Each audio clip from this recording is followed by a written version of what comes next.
Here is a quick overview of the two-factor logon authentication with bioLock using Palm Vein.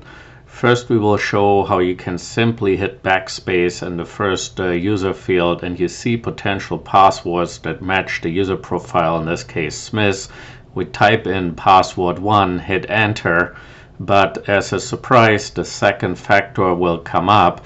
So now you have to put the hand on the scanner, and in this case Jones, who's trying to log on as Smith, is providing the hand, but you see that he is not authorized. The SAP system shuts down, and now we are doing it again, but in the next case we will of course put Smith's hand on the sensor.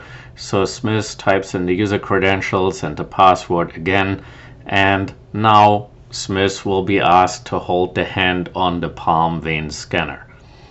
Now the user Smith is identified, and we will log on to the SAP system like you are used to do it normally. But let's shut this down and do the same thing with single sign-on. This is now very convenient single sign-on. We have set up the credentials in the SAP system with SNC, and I can show this via screenshots later. Now Smith will simply hold the hand over the scanner, is identified, and we have convenient and secure logon to the SAP system. But this is where bioLock is just getting started, so we are typing in the QA32 and hit enter, and just to show you step-up control, Smith could have left the PC, Jones is back, but you see Jones is still not authorized to execute the transaction QA38 or 32.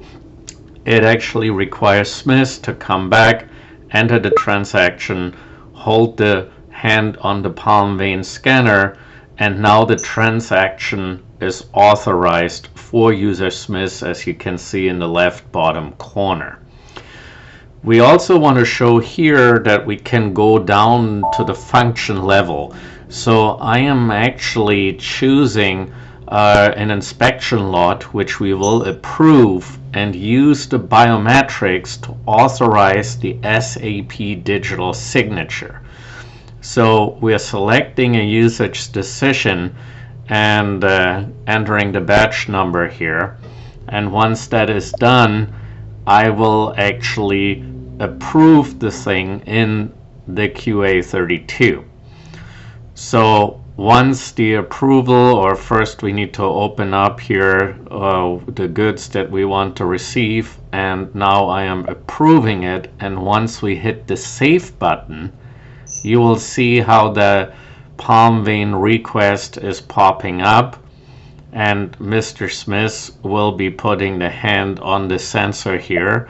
Smith is identified by the right hand, and now you will see the SAP Digital Signature screen. In production we would skip the screen, but then there wouldn't be much to see in this demo here. Just last but not least, we want to show how everything is nicely recorded in our SAP log file, so you can actually see who logged on, who was rejected, and who tried to attempt executing the QA32 in the SAP system. This log file is nicely color-coded, and you can sort it and you can see everybody that's in the SAP system and what they're doing. Thanks for watching, and I hope you were impressed by this.